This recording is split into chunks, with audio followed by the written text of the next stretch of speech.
Bismillahirrahmanirrahim. Alhamdulillah wa masih diberi nikmat mugi-mugi saged ngaji istiqomah manfaat barokah fid dini wa dunya wal akhirah. Bismillahirrahmanirrahim. Qauluhu faslun ay hada faslun utawi kikono fasal suci. Takbiri fasal wa yaqsamu malul fai'i ala khamsi firaqin. Kim membahas masalah harta fa'. Kemarin kita bahas masalah harta ghanimah. Saiki membahas masalah harta fa'. Bedanya apa? Kalau harta fa' itu perolehannya bukan dari jalur peperangan. Makanya disyarah itu dalam Fathul Qorib, malun hasala min kufarin bila kitalin wala ija fi khailin wala ibilin kal jizyah. Harta fa' itu harta yang dihasilkan, yang diperoleh oleh orang-orang kafir dengan cara tanpa melalui perperangan. Jadi contohnya apa? Jizyah. Jizyah itu pajak. Jadi orang-orang kafir zaman dulu ketika berada di negara Islam. Jadi misalkan kita berada di negara Islam, masyarakat Islam, sedangkan ada orang kafir yang ingin tinggal di sini, maka statusnya orang-orang kafir ini harus membayar jizyah atau pajak. Nah, itu namanya harta fa'. Atau harta yang ditinggal oleh orang-orang kafir. Nah, itu status itu mau tanpa melalui jalur peperangan. Beda dengan ghanimah. Nek ghanimah itu melalui jalur peperangan. Perang dulu, ketika orang kafir kalah, maka harta rampasan tersebut namanya ghanimah. Nanti dibagi. Kemarin sudah dibahas. Nah, qauluhu wa yuksamu lan den bagi apa malul fai'i apa bondo fa'. Dibagi mau ala khamsi firaqin ing atase 5 pira-pira golongan atau pantan. Ketika ada harta yang dihasilkan dari fa', maka statusnya dibagi menjadi 5. Lah 5 itu siapa saja? Yusrafu ingkang den tasarrufake apa? Khumusuhu apa seperlimone fa'. Apa seperlimone malul fa', bondo fa' mau dipertasarrufno alaman ing atase wong yusrafu ingkang den tasarrufake alaihim ing atase man apa khamsul ghanimati. Apa 5 ghanimah, apa khumusul ghanimah, apa seperlimone ghanimah. Jadi ketika kita mendapatkan harta fa' dari orang-orang kafir tanpa melalui jalur peperangan, misalkan orang kafir bayar kepada kita negara Islam, iku status fa' nanti dibagi 5, misalkan 100 juta, berarti 20 jutanya itu nanti ditasarufkan untuk. Jadi kemarin kita sudah membahas harta ghanimah yang diperoleh dari peperangan melawan orang kafir ini ditasarufkan 1/5 untuk 5 golongan. Yang pertama li Rasulillah untuk Kanjeng Nabi, kalau tidak ada lil masoleh untuk kemaslahatan, untuk bangun pondok atau bangun masjid dan lain-lain. Yang kedua untuk dawil kurba. Ya kuwi sapa Bani Hashim dan Bani Muthalib. Yang ketiga orang-orang yatim, terus orang-orang miskin, yang terakhir adalah ibnu sabil atau orang yang bepergian. Nah, ketika kita membahas 5 golongan ini, itu juga berlaku pada 1/5 harta fa'. Jadi 1/5 harta fa' itu nanti akan dimiliki oleh 5 golongan ini. Begitupun ghanimah. Ghanimah 1/5 akan dimiliki oleh 5 golongan ini. Jadi untuk golongan Kanjeng Nabi dulu ketika Kanjeng Nabi sudah tidak ada meninggal, maka untuk kemaslahatan. Yang kedua untuk zawil kurba, yaitu Banil Hasim dan Banil Muthalib. Yang ketiga orang-orang yatim. Yang keempat orang-orang miskin. Yang kelima adalah ibnu sabil atau orang yang bepergian. Lah itu statusnya adalah orang-orang yang menerima 1/5 dari harta fa', dan begitu juga 1/5 dari harta ghanimah. Terus yang 4/5 dari harta fa' bagaimana?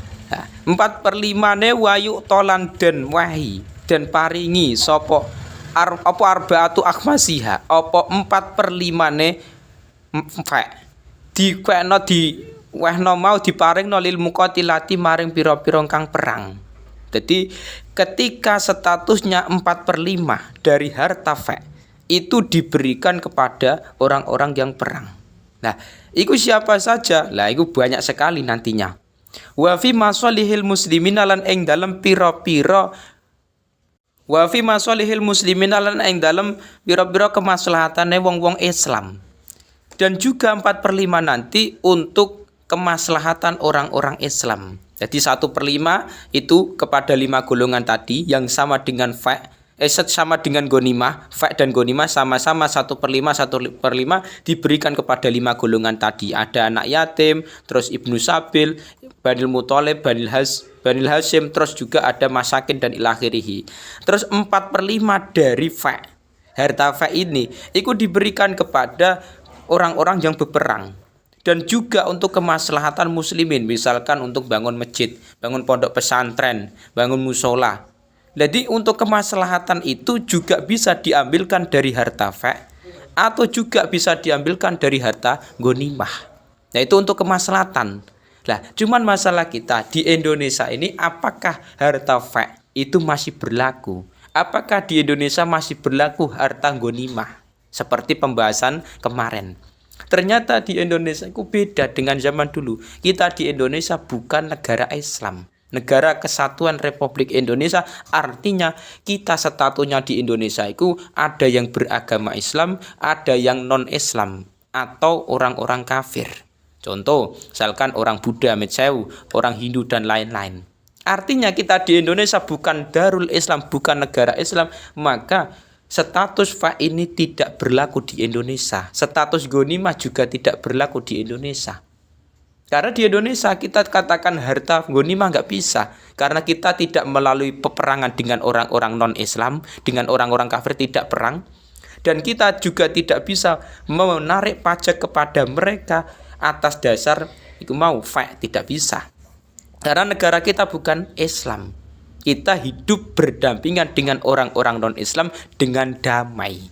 Lagi bukan Lah itu di Indonesia ada pajak negara, itu bukan itu bukan ghanimah. Statusnya pajak untuk negara, untuk pembangunan kita negara Indonesia. Jadi kita yang ditarik pajak itu tidak hanya orang Islam, juga orang-orang non-Islam. Pajak rumah atau pajak rumah dan tanah ada, terus ada juga pajak motor atau mobil dan lain-lain. Iku kita ditarik, iku mau pajak, iku bukan statusnya karena kita bukan negara Islam, dan yang ditarik itu bukan hanya orang-orang kafir, tapi kita orang Islam juga mendapatkan iku mau bayar pajak. Jadi beda kasusnya iki mau. Dan nantinya harta-harta uang-uang yang hasil penarikan pajak yang masuk ke negara kita Indonesia itu nantinya untuk pembangunan negeri kita, untuk bangun jalan, untuk bangun fasilitas umum, rumah sakit dan lain-lain. Jadi untuk kemaslahatan umum sekali. Jadi kita perlu tahu di Indonesia memang harta itu memang kemungkinan kok tidak berlaku di Indonesia. Tapi di Indonesia kita juga ditarik pajak. Baik itu orang Islam ataupun non-Islam. Cuman cara penarikan pajaknya itu tidak seperti beda. Dan nantinya kenapa harus kita membayar pajak kepada pemerintah? Itu penting sekali. Karena Indonesia bisa maju, Indonesia bisa membangun fasilitas-fasilitas umum itu melalui pajak dari masyarakat kita Indonesia. Jadi dengan adanya pajak yang kita bayarkan kepada pemerintah, pajak dalam segi motor atau mobil atau tanah bangunan itu nantinya untuk pembangunan negeri kita, untuk fasilitas-fasilitas umum.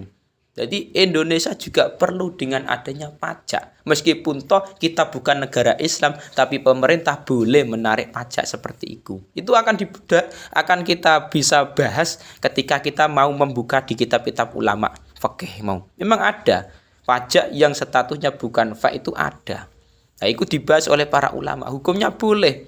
Karena gimana pun kita bisa maju, Indonesia ini bisa membangun fasilitas umum kalau tidak dari uang rakyat, tidak dari pajak, terus dari mana lagi?